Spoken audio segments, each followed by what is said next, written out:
नमस्कार, मी माधुरी वैद्य. पुरुषोत्तम अध्यायामध्ये भगवान श्रीकृष्णांनी अर्जुनाला गुह्यतम शास्त्र सांगितलेलं आहे. ते शास्त्र काय आहे, कशा पद्धतीने सांगितलेलं आहे ते आपण जाणून घेणार आहोतच. कारण याआधी आपण 18 श्लोकांचे, याच अध्यायातल्या 18 श्लोकांचे अर्थ विस्तृतपणे जाणून घेण्याचा प्रयत्न केलेला आहे. आज 19व्या श्लोकाचा अर्थ पहिल्यांदा विस्तृतपणे जाणून घेऊया. ओम श्री परमात्मने नमः. यो मामेवमसम्मूढो जानाति पुरुषोत्तमं स सर्वविद् भजति मां सर्वभावेन भारत. भगवंत म्हणतात, जो मला संशयरहित होऊन पुरुषोत्तम भगवान म्हणून जाणतो तो सर्वज्ञ होय. म्हणून हे भारता, तो माझ्या भक्तीमध्ये पूर्णपणे संलग्न होतो. आता श्रीकृष्ण हे पुरुषोत्तम आहेत असं तो कधी समजतो, तर ते दिव्य ज्ञानाचा उदय झाल्यावर, आत्मज्ञानाचा उदय झाल्यावर. तो उदय कधी होतो? झोपेतून जागं झाल्यावर स्वप्नातलं जग जसं दिसत नाही त्याप्रमाणे अज्ञान नाहीसं झाल्यावर ते ज्ञान होतं. ते ज्ञान कोणतं?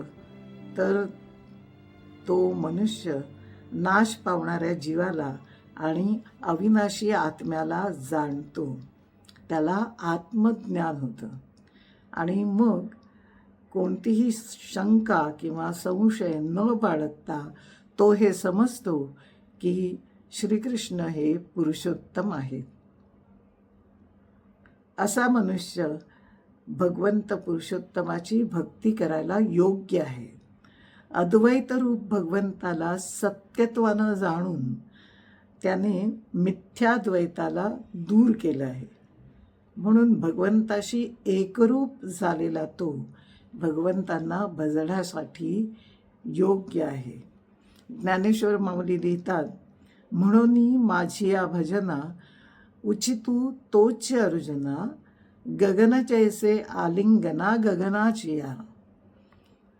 दुसऱ्या विमध्ये ते लिहितात, क्षीरसागरा परगुणे की जे क्षीरसागरपणे, अमृतची होऊन मिळणे अमृती जेवी.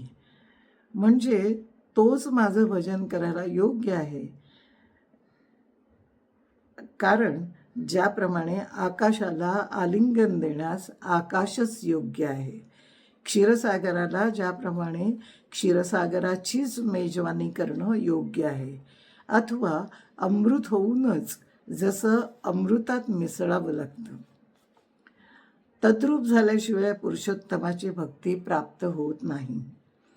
भगवंतात एकरूप झाल्यावर ज्याप्रमाणे सूर्य आणि प्रभा यामध्ये ऐक्य असतं, तसंच भगवंताचं भजन केलं असता भगवंतात आणि भक्तात काही अंतर राहत नाही.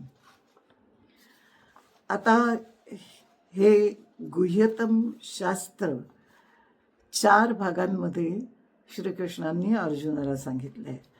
पहिल्या भागामध्ये या संसाराचं अनित्यत्व कशा प्रकारे आहे हे संसाररूपी झाडाचं रूपक करून सांगितलं आहे. याची उत्पत्ती, स्थिती, नाश कळत नाही. त्यामुळे जीवन मृत्यू या चक्रातून सुटका करून घेण्याची जर इच्छा असेल तर ती सुटका करून घेण्यासाठी मान आणि मोहरहित झालं पाहिजे, आसक्तीला जिंकलं पाहिजे, वासना समूळ नष्ट झाली पाहिजे. आणि हे फक्त वैराग्यरूपी शस्त्र वापरूनच साध्य करता येईल. आणि त्यानंतर परमधामाच्या मार्गावर चालता येईल. त्याआधी वेदांचं ज्ञान घेणं आवश्यक आहे.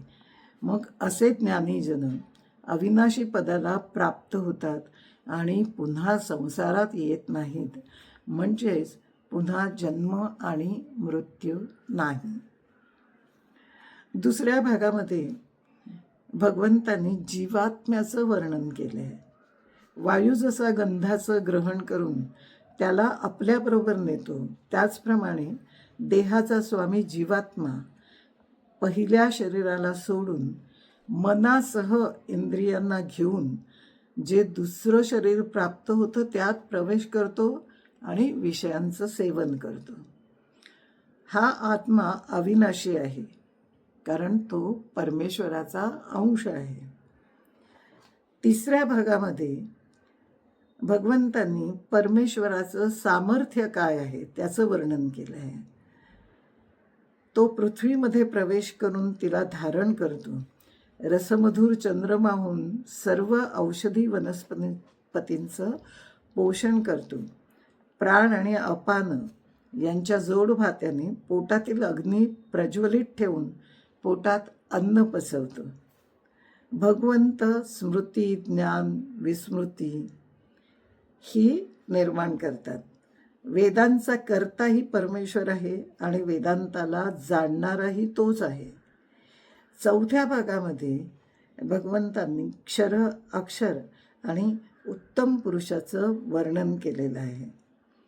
आणि जो पुरुष सर्वज्ञ आहे तो सदैव वासुदेवाला भजतो हे सांगितलेलं आहे. हेच रहस्यमय असं शास्त्र आहे, जे जाणून मनुष्य ज्ञानवान आणि कृतार्थ होतो. शेवटचा श्लोक. इति गुह्यतमं शास्त्रम् इदमुक्तं मया नघ एतद्बुद्ध्वा बुद्धिमान् स्यात् कृतकृत्यश्च भारत. ओम श्री कृष्णार्पणमस्तु. आज इथेच थांबूया. पुन्हा भेटूया. व्हिडिओ आवडला तर लाईक करा, शेअर करा, सबस्क्राईब करायला विसरू नका. धन्यवाद.